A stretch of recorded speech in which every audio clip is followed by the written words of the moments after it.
Waiting on God is not a game. Like, oh my God, to sit and be patient and wait without having a temper tantrum like a 5-year-old child is can be very challenging. I'm not saying it's impossible. I'm not saying that we won't mature, but I am saying that the wait it can be a little bit on the brutal side.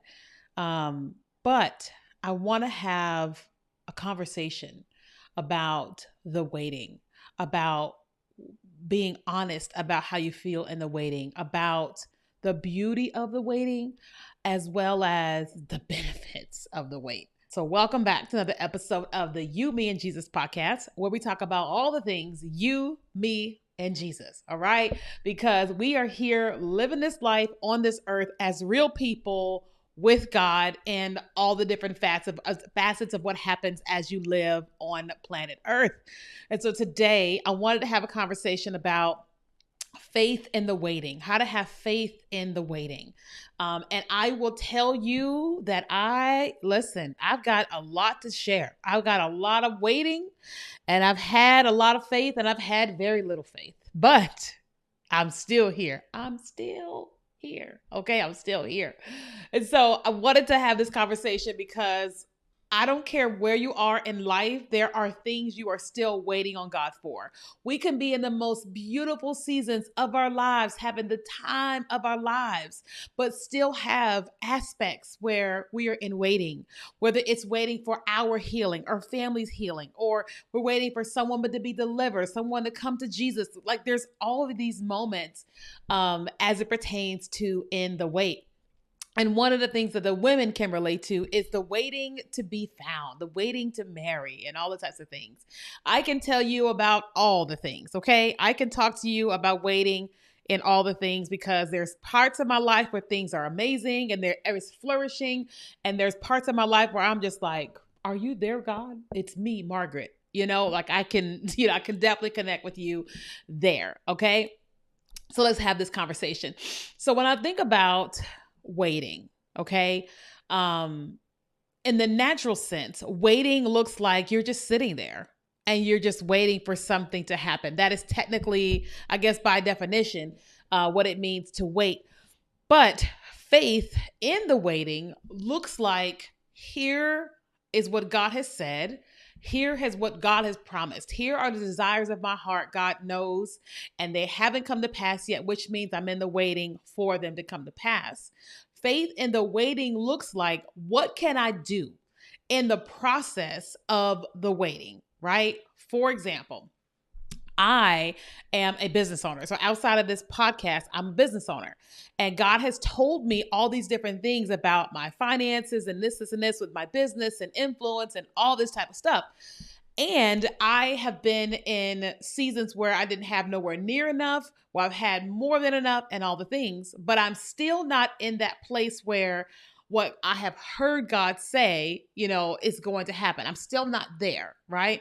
So the seasons when I didn't have enough, my waiting for God to make manifest what he promised looked like me saying, what do I need to do? Because you're not just going to break into my bank account and deposit money. He can, but he typically doesn't. What do I need to do that is going to take us from where I am to where I'm going? And what I had to do in that waiting period was I had to get his idea on starting a business. And then I had to learn how to build a business and how to do these different things and all that type of stuff. He gave me a word about that I was going to come into a season of major influence. And in the meantime, I was like, well, what does that look like? And it looks like him saying, start your business, start on social media. And it looked like him telling me in 2020, get on TikTok. And it looked like me trusting him, even though it made 0 sense. Okay. And everybody's making fun of me. Even though it made 0 sense, it looked like me starting. Okay. So then here we go. And as a result, like my influence has greatly increased beyond what I ever thought possible. But the waiting back then, I didn't know that was what's going to happen today. So now he's been telling me, you're going to have more money than you can ever even count. You're going to be a blessing to people, da, da, da, da. And so I'm like, okay, what does that look like?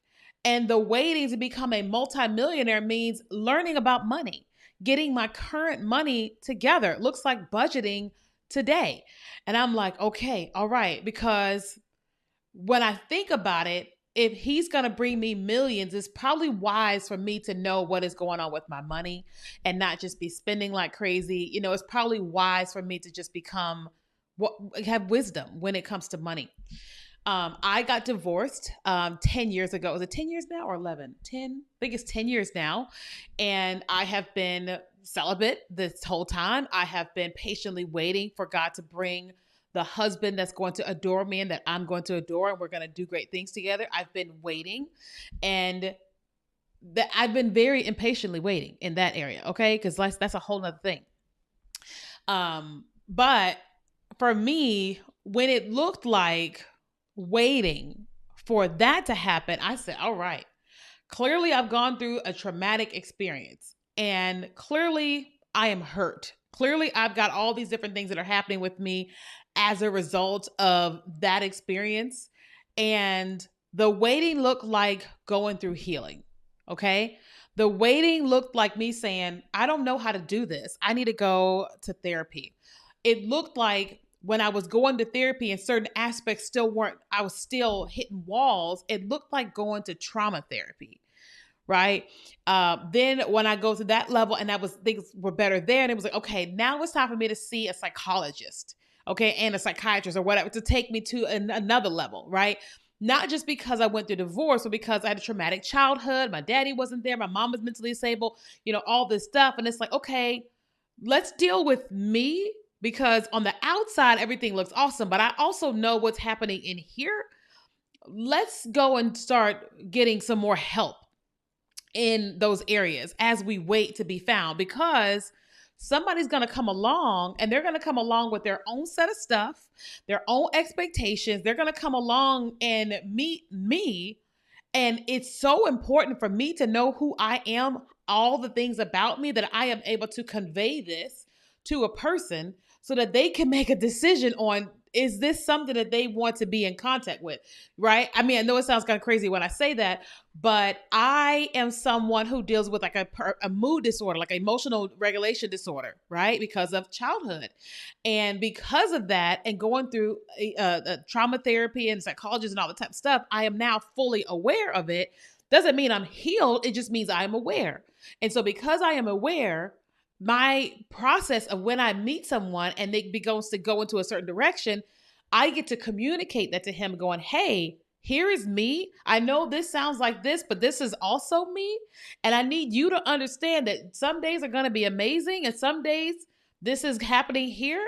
And we have to learn, I need you to learn how to be with me. He's going to have his own stuff too, right? And so his in the waiting is to deal with himself.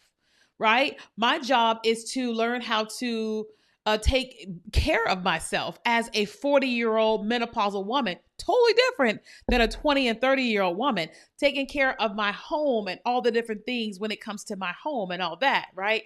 But also putting myself in position to be found, constantly growing in my relationship with God, having friends connected to the local church, allowing people to mentor me and speak into my life and things of that nature, so that when someone comes along, I am ready to be with someone. You know what I mean? And so when I think about faith in the waiting, it looks like God is saying that we can have our heart's desire, whether you've given a prophetic message or not, whether someone has given you like a word from the Lord or not, or you've seen certain things. There's certain desires you have in your heart, and there's beautiful things there from God, right? So you've got these desires that you want to have happen in your life, right? And so here is what we're desiring. And faith in that waiting looks like saying, God, here is the desires of my heart. What do you need me to do in the waiting? What do I need to be doing, behaving, acting? What needs to be happening on my end? So that way, when that time comes, I am ready for what it is that you're going to bring into my life. You know what I mean? It's like, we all want all these different things, right? But we all get an amazing opportunity to partner with God in them, to partner with him in the sense of being like, what could I do? What does that look like for me? Right? What does that look like for me to become a millionaire or whatever? Right? All right. How am I handle the thousands or hundreds that I have? You know, what does that look like to have a wife or a husband? Well, that looks like me taking good care of myself today, my male or female friends today, my mentors today. You know what I mean? What does that mean to be make your spouse? That means learning to forgive people like quickly because it's not easy, you know. And like when you're married, it's like you gotta forgive quick, or your house is just gonna constantly be a whole situation. Listen, I'm in progress, you know, and it's like, what does that all look like? It looks like being active in the journey of what we're believing God for. Now, is that easy? No. But is it a part of the journey? Yes. Like just before I sat down, I was in the kitchen and I was making broccoli and salmon and potatoes, right? And I've got this new journey that I'm on my second account on TikTok where I'm like, I'm going to make food on TikTok. I'm going to find recipes and I'm going to make food because I have to make food every single day. And one of the things that I'm doing is I'm trying to eat healthier, so eating home and just learning all these recipes. And so I'm saying to myself, okay, I've got to cook 3 meals a day anyway. What if every day I am cooking a recipe from TikTok and I am getting ingredients and I'm making a meal and I'm filming me make these meals, right? And I was going to cook anyway. What if I filmed them and just shared my process and then just shared how I'm enjoying the meal? And that's it. Nothing else, just that, you know? And I said, okay, that's fun. But what is that also doing? That's giving me a creative outlet. It's giving me a reason to learn new recipes, try new things that I probably would not have tried before. It's helping me with my influence. And, you know, as you create online presence, it's like there's opportunities to make money. So there's all these other opportunities that can come along with it. But right now, it looks like I want to take control of cooking great meals again, having a creative outlet, and things of that nature. So it's like God says it's gonna make me influential, a millionaire, whatever, whatever. And I'm like, okay, that's there. So here's what I'm gonna do here. I'm just gonna take the things that I'm already gonna have to do anyway, and I'm gonna make them more fun for me. Great, right? And so in the waiting, because somebody's going to come along and guess what? I enjoy cooking, so I'm going to want to cook great meals for him. I already know how to cook, but why not learn how to cook even more things that I normally would not have cooked, but I could because I'm choosing something different. You know what I mean? So I'm just saying that God has great plans and he wants to give you the desires of your heart. But while you're waiting for this to happen, there's a part that we get to play in the waiting, and you'll know what that is as you really seek the Lord in it. But honestly, if you're someone you want to be a husband or wife, you know how to become a great partner. You know how to read books and go to conferences and learn and talk to God and look around your house and go, okay, I probably should clean more. Okay, I probably should learn how to cook. I probably should groom myself more, or like take care of myself instead of me waiting for someone to buy me flowers. Let me go buy flowers. Instead of waiting for a woman to come to cook for me, why do I learn how to cook myself? You know, instead of waiting for a woman to come make my house be beautiful, why don't I do that myself? You know, there's these little things that we get an opportunity to do while we're not with someone or while we're building or whatever, you know. But that's our part to play because God is God and he's going to do what he does. But in order to keep the wait from being so miserable and to actually be prepared for what we're praying for, what if we actually took an active role? Okay. So I'm curious. You tell me, what is something that you are finding yourself waiting for? And what can you do as a part to play to put your faith into action as you are waiting? You heard what I said. I want to know what you're going to do. Okay. So let me know here on YouTube in the comments. I would love to know. If you're listening to the show on the podcast, come on YouTube at You, Me, and Jesus and tell us here on this video. Thanks so much for listening and watching.